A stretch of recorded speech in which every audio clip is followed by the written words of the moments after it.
नमस्ते साथियों। तो राष्ट्रीय उद्यान खत्म, आज से अभ्यारण्य चालू। ठीक है ना। मध्य प्रदेश में राष्ट्रीय उद्यान अपने खत्म हो चुके हैं, आज से अभ्यारण्य स्टार्ट करने वाले हैं। और अभ्यारण्य में अपन, मैं पहले ही बता देता हूँ कि अभ्यारण्य में सारे अभ्यारण्य पढ़ने की जरूरत नहीं है। 31 हैं लगभग, तो 31 अभ्यारण्य पढ़ने की जरूरत नहीं है। पर जो मेन होते हैं ना, कोई अभ्यारण्य अपन को सारे के सारे ना तो पढ़ाता है कोई, ना दिखाता है। बस प्रमुख प्रमुख अभ्यारण्य पढ़ाए जाते हैं और पढ़ने ही वही चाहिए, क्योंकि अधिकतर सारे क्वेश्चनों से नहीं आते। अधिकतर नाम पूछे जा सकते हैं, उनके स्थान, मतलब कौन से जिले में स्थित है या फिर किस सन में इसकी स्थापना हुई है। ठीक है ना। तो इस तरीके से पूछे जा सकते हैं, बेसिकली ऐसे नहीं पूछे जाते। तो राष्ट्रीय उद्यान खत्म हो चुके हैं अपने, उनके बारे में मैंने कुछ फैक्ट्स भी बताए, आप लोगों ने देखा भी होगा। वैसे व्यूअर काफ़ी कम आ रहा है, पता नहीं क्या पसंद नहीं आ रहा है। अगर कुछ कमी हो तो बताओ यार, है ना। कमी सुधारेंगे अपन। अगर कुछ कमी दिख रही है तो कमी को बताना चाहिए बेसिकली, और नहीं है तो पढ़ो। ठीक है ना। तो अगर हो तो बताओ, और नहीं हो तो कोई दिक्कत नहीं। एक चीज़ और बताना चाह रहा था कि मैं, कि यदि आप जैसे कि मैंने ये मैप बनाया है, इसमें मुझे पता है कि ये वाला एरिया नहीं दिख रहा होगा, इस वाला ये, जैसे कि Mukundpur white tiger safari, Martand Singh Judeo के नाम पर। ठीक है ना। कहाँ पे, सतना में स्टार्ट की गई है। 3 अप्रैल 2016 को स्टार्ट हुई थी। ठीक है ना। ये दिख नहीं रहा होगा क्योंकि लाइट का फोक्स आ रहा है, इसके चलते ये चीज़ें नहीं दिख रही होंगी इधर की। तो यदि इसका स्क्रीन शूट तो लेना चाहो तो ले लेना, नहीं तो इसको मैं मेरी फेसबुक आईडी पे डालता हूँ। यानी कि इसका जो मैप है, मैप में जो जैसे ही सारे मैप बनाता हूँ, जैसे कि कोई भी नदी, मान लीजिए नदी तंत्र बनाया है, कोई भी हिमालय पर्वत की चोटियाँ बनाई, कोई कुछ भी बनाया हो। ठीक है ना। तो मैं उस मैप को जैसे मैं भरता हूँ ना, तो उसका सीधा एक फ़ोटो खींच के और अपनी फेसबुक आईडी पर डाल देता हूँ। स्टेटस में, स्टेटस पे भी डालता हूँ, लेकिन उसमें स्टोरी में या फिर डायरेक्टली पोस्ट कर देता हूँ। तो यदि आप इसको चाहते हैं, इसको देखना चाहते हैं या इसका फ़ोटो लेना चाहते हैं, तो आप मेरी फेसबुक आईडी को फॉलो कर लीजिए, या सागर कोचिंग क्लासेस नाम से उस पर एक पेज बना है, या उसे फॉलो कर लीजिए। ठीक है ना। उसे लाइक कर दीजिए, उस पर आ जाता है। या फिर रवि मीना के नाम से फेसबुक आईडी है, आप उस पर जाके भी इसको डाउनलोड कर सकते हैं, देख सकते हैं। इंस्टाग्राम पे भी फॉलो कर सकते हैं। ठीक है ना। इंस्टाग्राम पे भी मैं डालता रहता हूँ, तो उन पे काफ़ी सारी चीज़ें डालते रहते हैं, जैसे क्वेश्चन आंसर हुए। ठीक है ना। क्वेश्चन डालते रहते हैं, नए नए करंट अफेयर्स के कुछ भी डालते ही रहते हैं, मतलब। ठीक है ना। तो यदि आप इसको चाहते हो ना, तो आप वहाँ जाके सर्च कर देना रवि मीना, उस पर फेसबुक आईडी आ जाएगी। फेसबुक आईडी पे आप या तो रिक्वेस्ट सेंड कर देना, या सागर कोचिंग क्लासेस पेज को लाइक कर देना। ठीक है। या आप इंस्टाग्राम पे फॉलो कर लेना, जहाँ जो अच्छा लगे वहाँ पे वो कर लेना, और आपको वहाँ पे ये मिल जाएगा। ठीक है ना। तो अभ्यारण्य, अभ्यारण्य मैंने सारे बना दिए हैं। जितने भी अभ्यारण्य मध्य प्रदेश में, मैंने सारे के सारे बना दिए। इनमें से अपन पढ़ेंगे प्रमुख, लेकिन मैं सारे अभ्यारण्य को एक बार दिखा देता हूँ आपको। ठीक है ना। बस आज के वीडियो का पर्पस यही है कि मतलब सारे के सारे अभ्यारण्य को मैं बता देता हूँ, कौन सा कहाँ स्थित है, कब इसकी स्थापना की गई थी। ठीक है ना। कब इसकी स्थापना की गई थी, कौन से जिले में स्थित है। ठीक है। तो आइए देखते हैं। इसके बाद अपन जो प्रमुख प्रमुख अभ्यारण्य है, जैसे कि नौरादेई अभ्यारण्य मध्य प्रदेश का सबसे बड़ा अभ्यारण्य है, कब स्थापना हुई थी, 1984, सतना जिले में स्थित है। ठीक है ना। इसी तरीके से राधा मंडल मध्य प्रदेश का सबसे छोटा राष्ट्रीय मतलब अभ्यारण्य, इसकी स्थापना कब हुई थी, तो 1989 में हुई थी। इस तरीके से देख लेते हैं। लेकिन इनको इनको पढ़ने के बाद में अपन दूसरे, मतलब इनके जो मेन मेन फैक्ट है ना, जैसे कि बड़े बड़े जो राष्ट्रीय उद्यान है, अपन उनको भी आराम से देखेंगे। ठीक है। तो आइए स्टार्ट करते हैं। अपन देखते हैं सबसे पहले यहाँ से ऊपर से चलते हैं। ठीक है ना। उसके बाद में पूरे के पूरे पढ़ते चले जाएंगे। सबसे पहले आते हैं मुरैना। मुरैना में कौन सा राष्ट्र अभ्यारण्य है, राष्ट्रीय उद्यान ही याद आएगा। आप, मैं क्या है ना कि राष्ट्रीय उद्यान पढ़ा रहा हूँ काफ़ी दिनों से, तो अगर मुंह से निकल जाए तो माफ़ी चाहते हैं पहले से ही। अभ्यारण्य है बेसिकली। ठीक है ना। मैं उद्यान जहाँ बोल दूँ वहाँ पे समझ जाना कि अभ्यारण्य बोल रहा है। ठीक है। तो मुरैना कौन सा अभ्यारण्य मौजूद है, तो चंबल। कौन सा, चंबल अभ्यारण्य। कौन सा अभ्यारण्य है, चंबल अभ्यारण्य। चंबल अभ्यारण्य की खास बात यह है कि चंबल अभ्यारण्य में सॉरी सॉरी चंबल चंबल अभ्यारण्य में घड़ियालों का चंबल घड़ियाल अभयारण्य यानी कि घड़ियाल यानी कि मगरमच्छ हो रहते हैं एक तरह के। तो चंबल घड़ियाल अभयारण्य कहाँ स्थित है? तो मुरैना में स्थित है। यहाँ पर घड़ियालों का संरक्षण किया जाता है। किसका संरक्षण किया जाता है? तो घड़ियालों का संरक्षण किया जाता है, ठीक है, चंबल अभयारण्य में। इसके अलावा यहाँ पर डॉल्फिन का भी संरक्षण किया जा रहा है। किसका? डॉल्फिन का।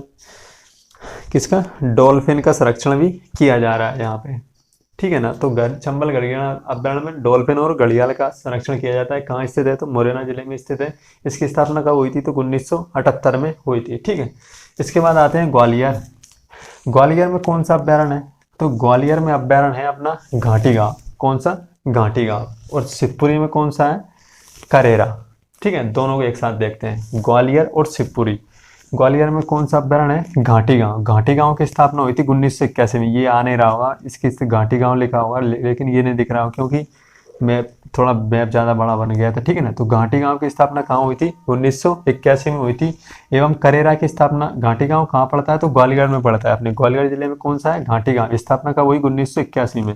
जबकि शिवपुरी में कौन सा है? तो करेरा अभयारण्य। करेरा अभयारण्य की स्थापना कब हुई थी? तो 1989 में। और इन दोनों ही अभयारण्यों में सोनचिड़िया संरक्षण किया जाता है। किसका किया जाता है? सोनचिड़िया का संरक्षण किया जाता है, ठीक है। कौन कौन से? घाटी गांव एवं करेरा अभयारण्य में किसका संरक्षण किया जाता है? तो सोनचिड़िया का संरक्षण किया जाता है। घाटी गांव की स्थापना 1981 तथा करेरा की स्थापना कब हुई? 1989 में हुई थी, ठीक है। अब आइए, अब देखते हैं दूसरा। इसके बाद आते हैं अपन टीकमगढ़। टीकमगढ़ यानी कि ओरछा। टीकमगढ़ में कौन सा अभयारण्य मौजूद है? तो टीकमगढ़ में ओरछा अभयारण्य मौजूद है। कौन सा है? ओरछा। ओरछा की स्थापना कब हुई थी? तो 1974 में हुई थी। कब हुई थी? 1974 में हुई थी, ठीक है। इसके बाद आते हैं छतरपुर। छतरपुर में कौन सा है? तो छतरपुर में कैन घड़ियाल अभयारण्य मौजूद है। कौन सा? कैन घड़ियाल अभयारण्य मौजूद है। यहाँ पर भी किसका संरक्षण किया जा रहा है? तो घड़ियालों का ही संरक्षण किया जाता है। किसमें? छतरपुर में। छतरपुर में किसका संरक्षण किया जा रहा है? तो घड़ियाल का ही संरक्षण किया जा रहा है। इसकी स्थापना कब हुई थी? 1981 में हुई थी। एक सेकंड रुकना।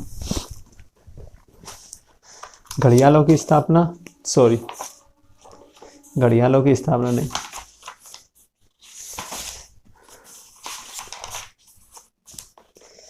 ठीक है। कैन घड़ियाल कहाँ है?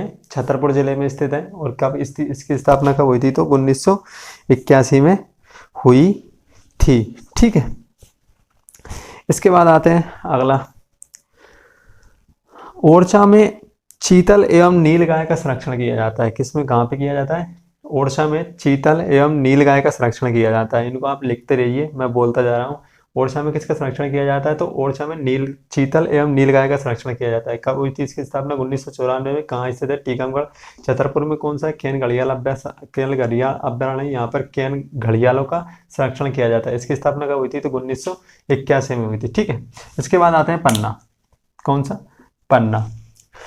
पन्ना में प्रमुख रूप से तो एक है। कौन सा? एक है, ये इसका नाम है गंगेऊ अभयारण्य। कौन सा? पन्ना में एक है। ये रेप्टाइल पार्क मैंने लिख दिया है। रेप्टाइल पार्क दरअसल पन्ना राष्ट्रीय उद्यान के अंतर्गत आता है। किसके अंतर्गत आता है? रेप्टाइल पार्क पन्ना राष्ट्रीय उद्यान के अंतर्गत आता है, जो कि मध्य प्रदेश का एकमात्र रेप्टाइल पार्क। रेप्टाइल का मतलब होता है रेंगने वाले जीवों, ठीक है। रेंगने वाले जैसे सांप, बिच्छू, मगरमच्छ, ठीक है ना, जो ऐसे जो होते हैं वो कहाँ है? तो रेप्टाइल पार्क में है, ठीक है। तो पन्ना में एक है जिसका नाम क्या है? गंगेऊ अभयारण्य। यहाँ पे किसका संरक्षण किया जाता है? तो यहाँ पर जंगली भैंसे का संरक्षण किया जाता है। किसका संरक्षण किया जाता है? जंगली भैंसे का संरक्षण किया जाता है। और यहाँ पर जो इसकी स्थापना कब हुई थी? तो इसकी स्थापना हुई थी 1979 में। कब हुई थी? 1979 में। जंगली भैंसा जिसे अपन शायद बफेलो बोलते हैं। क्या बोलते हैं? बफेलो इंग्लिश में, ठीक है। तो गंगेऊ अभयारण्य कहाँ मौजूद है? तो पन्ना में। यहाँ पे किसका संरक्षण किया जा रहा है? तो जंगली भैंसे का संरक्षण किया जा रहा है। और इसकी स्थापना कब हुई थी? तो 1979 में हुई थी, ठीक है। इस मुकुंद व्हाइट हाउस को अपन बाद में देखेंगे, ठीक है ना, व्हाइट सफारी को। इसके बाद आते हैं सीधी। कौन से? सीधी। सीधी में मुख्य रूप से तीन है। सीधी में मुख्य रूप से तीन अभयारण्य है। कौन कौन से हैं? सीधी में मुख्य रूप से तीन अभयारण्य है, ठीक है। तीन अभयारण्य है, ठीक है। यहाँ पर एक का नाम है संजय डुबरी अभ्यारण्य, कौन सा, संजय डुबरी अभ्यारण्य, इनको अपन पढ़ेंगे। लेकिन जो जो मैं जिनका यहाँ जिक्र कर दूं ना कि इस फलानी जगह फला चीज पाई जा रही है, तो वो उसको ज़्यादा ध्यान नहीं देना है, लेकिन इनको जरूर देना, ठीक है। तो संजय डुबरी अभ्यारण्य कहाँ मौजूद है, तो सीधी जिले में स्थित है। इसकी स्थापना कब हुई थी, 1975 में हुई थी, ठीक है। इसके बाद आते हैं बगदरा, कौन सा, बगदरा अभ्यारण्य। बगदरा अभ्यारण्य भी सीधी जिले में ही है। इसकी स्थापना कब हुई थी, तो 1978 में हुई थी, ठीक है। संजय डुबरी अभ्यारण्य 1975 सीधी जिले में, सीधी जिले में कौन सा है, बगदरा अभ्यारण्य 1978, ठीक है।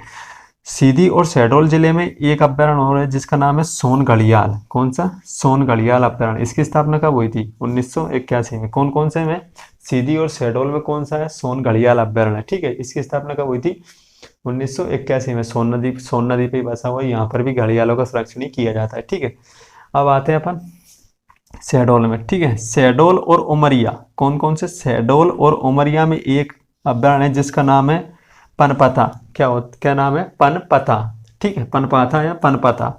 इसकी स्थापना कब हुई थी, 1993 में, ठीक है। शहडोल और उमरिया में, ठीक है। सीधी और शहडोल में कौन सा है, सोन घड़ियाल अभ्यारण्य। इसकी स्थापना कब हुई थी, 1981। जबकि उमरिया और शहडोल में कौन सा है, तो पनपथा अभ्यारण्य, ठीक है। इसकी स्थापना कब हुई थी, 1993 में। इसके बाद अपन आते हैं मंडला, कौन सा, मंडला जिले। मंडला जिले में एक है जिसका नाम क्या है, फेन मिनीकोर, कौन सा, फेन मिनीकोर अभ्यारण्य, कौन सा है, फेन मिनीकोर अभ्यारण्य। इसकी स्थापना कब हुई थी, 1983 में हुई थी, ठीक है। इसके बाद इसमें ये नहीं पूछा जाएगा यहाँ फला चीज का मतलब किस जानवर का संरक्षण किया जाता है, ठीक है। जो जो प्रमुख है वो अपन पढ़ ही लेंगे, लेकिन बस इनका इतना याद रखना कि फेन मिनीकोर अभ्यारण्य कहाँ मौजूद है, तो मंडला जिले में स्थित है, ठीक है। इसकी स्थापना कब हुई थी, तो 1983 में हुई थी, ठीक है ना। इतना ही काफी है इनके लिए। इसके बाद आते हैं छिंदवाड़ा और मोगली, छिंदवाड़ा और सिवनी जिले में। कौन कौन से, छिंदवाड़ा और सिवनी जिले में। छिंदवाड़ा और सिवनी जिले में कौन सा है, मोगली पेंच अभ्यारण्य, कौन सा है, मोगली पेंच अभ्यारण्य। इसकी स्थापना कब हुई थी, 1977 में, ठीक है। छिंदवाड़ा और सिवनी जिले में कौन सा है, तो मोगली पेंच अभ्यारण्य है जिसका स्थापना कब हुई थी, 1977 में हुई थी, ठीक है। इसके बाद आते हैं होशंगाबाद जिले में। होशंगाबाद जिले में दो है, कौन कौन से, होशंगाबाद जिले में दो हैं। एक है बोरी अभ्यारण्य, कौन सा, बोरी अभ्यारण्य, तथा दूसरा कौन सा है, पंचमढ़ी अभ्यारण्य, ठीक है। बोरी अभ्यारण्य तथा पंचमढ़ी अभ्यारण्य। पंचमढ़ी अभ्यारण्य की स्थापना हुई थी 1977 में, ठीक है। बोरी अभ्यारण्य शायद सागौन के लिए ज्यादा फेमस है। यहाँ पर बांसों का संरक्षण भी किया जाता है, बांस का भी। तो बोरी अभ्यारण्य में बोरी घाटी में, जो बोरी की घाटी है, बोरी की घाटी कहाँ है, होशंगाबाद में बोरी की घाटी में सबसे ज्यादा सागौन के वृक्ष पाए जाते हैं मध्य प्रदेश में, ठीक है ना। बोरी घाटी इसलिए फेमस है। तो होशंगाबाद में कौन कौन से हो गए, दो हो गए, बोरी और पंचमढ़ी। इसके बाद आते हैं खरगोन जिले में, कौन से, खरगोन जिले में। खरगोन जिले में एक है जिसका नाम क्या है, महासीर मछली प्रजनन केंद्र अभ्यारण्य, कौन सा, महासीर मछली प्रजनन केंद्र। इसकी स्थापना कब हुई, 2016 में हुई, ठीक है। इसके बाद आते हैं अपन रतलाम, कौन सा, रतलाम में अभ्यारण्य है जिसका नाम है सेलाना, कौन सा है, रतलाम जिले में सेलाना अभ्यारण्य है जिसकी स्थापना कब हुई थी, 1983 में। अभ्यारण्य है जिसका नाम क्या है, सेलाना है, जिसकी स्थापना कब हुई थी, तो 1983 में। धार, कौन सा, धार जिले में कौन सा है, सरदारपुर। धार जिले में कौन सा अभ्यारण्य है, तो सरदारपुर अभ्यारण्य जिसकी स्थापना कब हुई थी, 1983 में, ठीक है। तो रतलाम में सेलाना और धार में सरदारपुर, इन दोनों की स्थापना कब हुई थी, 1983 में हुई थी। तथा इन दोनों में ही, मतलब सेलाना और सरदारपुर, इन दोनों में किनका संरक्षण किया जाता है, तो यहाँ पर इन दोनों में ही खरमोर एवं दूधराज जो पक्षी है ना अपना राष्ट्रीय पक्षी, उसका संरक्षण किया जाता है, ठीक है। मध्य प्रदेश का राष्ट्रीय पक्षी कौन है, दूधराज है। तो खरमोर एवं दूधराज का संरक्षण कहाँ किया जाता है, सेलाना, रतलाम और धार में कौन सा है, सरदारपुर। और दोनों की स्थापना कब हुई थी, 1983 में। और यहीं पे किसका संरक्षण किया जाता है, तो खरमोर एवं दूधराज का संरक्षण किया जाता है, ठीक है। इसके बाद आते हैं इंदौर जिले में एक है जिसका नाम क्या है, राता मंडल, कौन सा है, राता मंडल मध्य प्रदेश का सबसे छोटा अभ्यारण्य। राता मंडल मध्य प्रदेश का सबसे छोटा अभ्यारण्य जिसकी स्थापना कब हुई थी, 1989 में, ठीक है। जिसकी स्थापना कब हुई थी, 1989 में। अब इसके बाद आते हैं देवास में एक है जिसका नाम है खिवनी या सिवनी। इसे अपन खिवनी या सिवनी भी, कई जगह खिवनी लिखा है, कई जगह सिवनी लिखा है। तो खिवनी कौन सा है? खिवनी अभ्यारण्य, जिसकी स्थापना कब हुई थी? 1975 में। देवास में एक है जिसका नाम क्या है? खिवनी, और इसकी स्थापना कब हुई थी? 1975 में हुई थी। ठीक है, इसके बाद आते हैं अपन, ये बताऊंगा मैं अगले थोड़ी देर से। इसके बाद आते हैं रायसेन। रायसेन में दो हैं, कौन से हैं? रायसेन में दो हैं, एक है रातापानी, दूसरा कौन सा है? सिंदौरी। एक है रातापानी, दूसरा कौन सा है? सिंदौरी, रायसेन जिले में। रातापानी की स्थापना हुई थी 1976 में। रातापानी की स्थापना कब हुई थी? 1976 में। तथा सिंदौरी की भी स्थापना कब हुई थी? 1976 में। रायसेन जिले में दो अभ्यारण्य, कौन कौन से? एक है रातापानी, दूसरा कौन सा है? सिंदौरी। ठीक है, दोनों की स्थापना कब हुई थी? 1976 में। इसके बाद आते हैं सागर जिले में। सागर जिले में है नौरादेही अभ्यारण्य। कौन सा?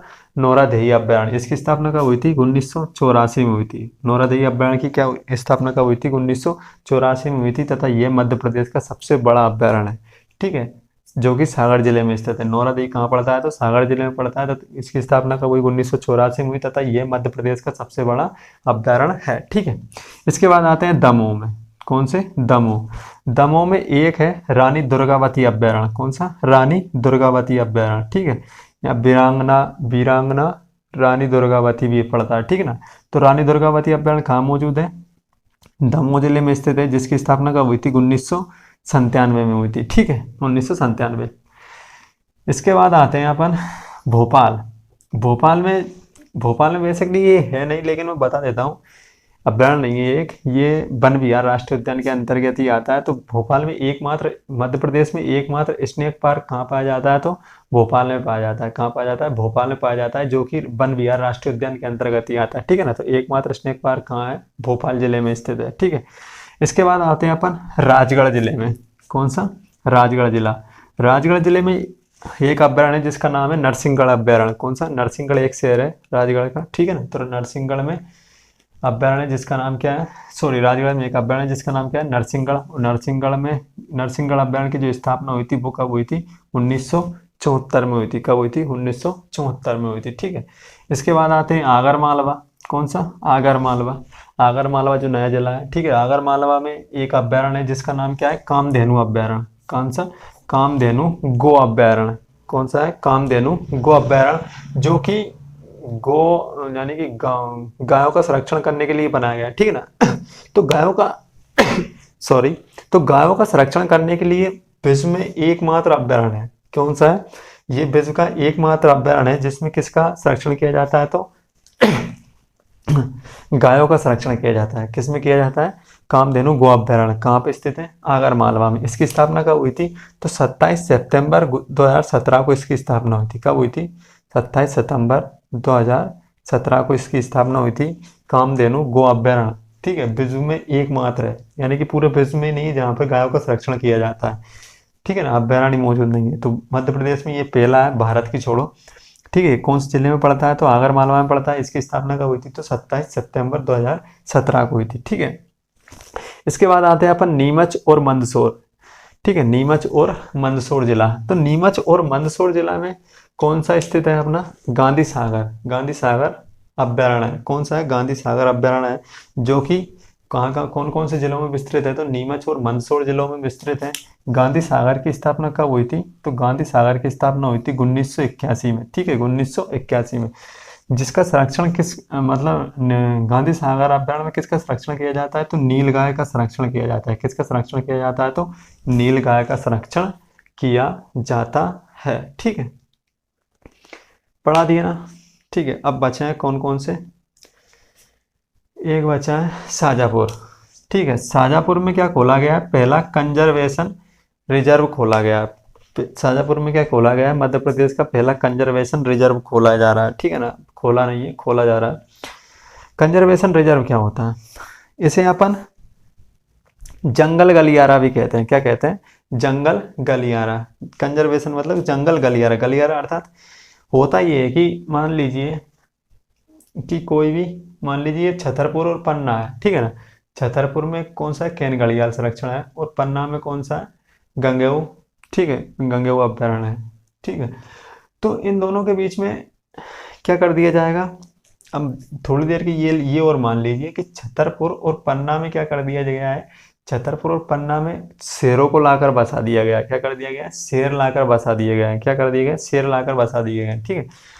लेकिन जो पन्ना और पन्ना में बसा दिए गए हैं। कहाँ बसा दिए गए? पन्ना में शेर लाकर बसा दिए गए हैं। अब पन्ना का जो क्षेत्र है वो क्या है? शेरों के लिए छोटा है। क्या है? शेरों के लिए या जानवरों के लिए मतलब एरिया छोटा है इसका। ठीक है ना। अब वो, और जब ये थोड़े से जंगल मतलब कम है, थोड़ा सा जंगल है, लेकिन जब ये बाहर निकलते हैं तो क्या हो जाता है? खुला मैदान हो जाता है। क्या हो जाता है? खुला मैदान हो जाता है। ठीक है ना। तो जैसे जैसे कि ये पन्ना का ये एरिया मान लीजिए, इतने एरिया में क्या है? जंगल है। ठीक है। जैसे ये बाहर निकलते हैं तो क्या हो जाता है? खुला मैदान आ जाता है। जबकि जो छतरपुर है उसका एरिया भी कितना है? इतना है। ठीक है। छतरपुर का एरिया इतना है जंगल का। ठीक है। और यहाँ पे कहाँ पाए जाते हैं? शेर पाए जाते हैं। तो होता क्या है कि जंगल गलियारा के अंतर्गत क्या कर दिया जाता है कि एक मतलब जैसे कि रोड बनाते हैं ना, उसी तरीके से एक जंगल की रोड बना दी जाती है। यानी कि उसमें क्या क्या बना दिया जाता है? एक मान लीजिए कि रोड जैसे रहते हैं ना, रोड जैसे उसमें क्या बना दिया जाता है? पेड़ लगा दिए जाते हैं। क्या लगा दिए जाते हैं? पेड़ लगा दिए जाते हैं। यानी पेड़ लगा दिए जाते हैं, यानी कि पेड़ों की रोड बना दी जाती है। यानी कि एक जंगल का गलियारा बना दिया, जिसके माध्यम से क्या करते हैं? अब वो शेर इस रास्ते से यानी कि इस जंगल के सहारे कहाँ आ जाते हैं? छतरपुर में आ सकते हैं। किस में आ सकते हैं? छतरपुर में आ सकते हैं। यानी कि एक पेड़ों से यानी कि जंगल लगा लगा के जंगल के सहारे क्या बना दी जाती है? रोड सी बनाई दी जाती है, जिसके माध्यम से जो जो जानवर हैं वो एक से दूसरी जगह पहुंच सकते हैं। ठीक है ना। यानी कि एक रोड बना दी जाती है, पेड़ों के माध्यम से पेड़ लगा दिए जाते हैं, जिससे क्या बन जाता है? एक गलियारा बन जाता है। यानी कि काफी लंबा चौड़ा, जिसके माध्यम से ऐसा नहीं कि इतनी सी बड़ी रोड बना दी अपने गाँव जैसी, ऐसा कुछ नहीं है। बड़ा बना दिया जाता है, जिसके माध्यम से वो आराम से एक से दूसरे राष्ट्रीय उद्यान में पहुंच सके या अभ्यारण्य में पहुंच सके। ठीक है। तो इससे अपन क्या कहते हैं?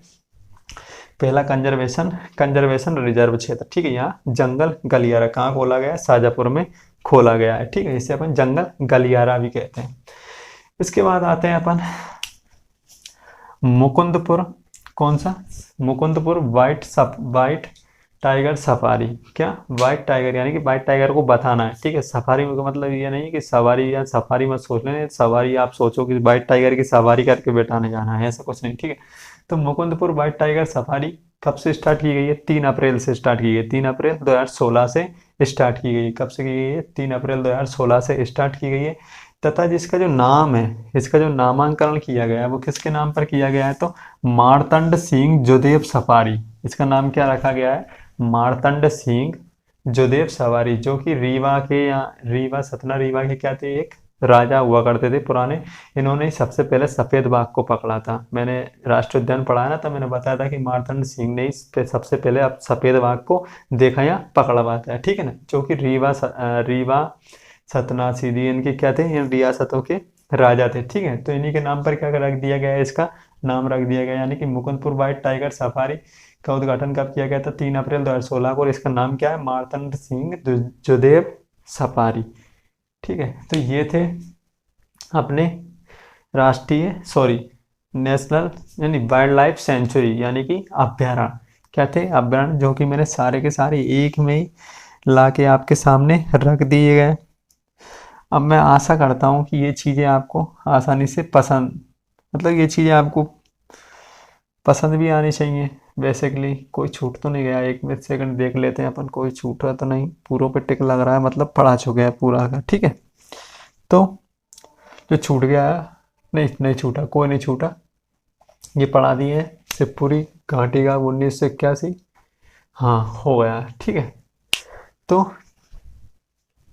ये थे आपके पूरे के पूरे अभ्यारण्य, जो कि मैंने एक ही मैप बना के एक ही वीडियो में कर दिए। ठीक है। अब अपन इनमें से एक एक करके जो प्रमुख प्रमुख हैं उनके एक एक करके उनको आराम से पढ़ेंगे। जैसे नौरादेई अभ्यारण्य कहाँ है? ठीक है। सागर जिले में। इसकी विशेषताएं क्या है? यदि सबसे बड़ा अभ्यारण्य है तो इसकी विशेषताएं भी होंगी। ठीक है। तो इनको विशेषताएं अपन एक एक करके देखेंगे, लेकिन मैंने एक साथ यहाँ पर इनको सबको समाहित कर दिया है। ठीक है। अपने आप इनको सारों को नहीं पढ़ना है, लेकिन जो मेन है जिनसे क्वेश्चन पूछे गए हैं पिछले प्रीवियस पेपरों में, तो उनको अपन जरूर देखेंगे। ठीक है। तो आई होप कि ये वीडियो आपको पसंद आया होगा, और अगर पसंद आया तो लाइक करें, सब्सक्राइब करें चैनल को, और शेयर जरूर करें अपने दोस्तों के साथ में। जितना हो सके उतना शेयर करें, जिससे कि दूसरे अपने दोस्तों को भी फ़ायदा मिल जाए, ठीक है। और अगर ये चाहिए हो तो मैंने बताया ना कि रवि मीना नाम से करके फेसबुक आईडी सर्च कर लेना, या फिर साकार कोचिंग क्लासेस सर्च कर लेना, और इंस्टाग्राम चलाते हो तो इंस्टाग्राम पे फॉलो कर लेना, रवि मीना ही नाम लिखना है, आ जाएंगे, ठीक है। तो ख़त्म आज का। अगले वीडियो में मिलते हैं नोरा देई अभ्यारण के साथ, ठीक है। Thank you so much.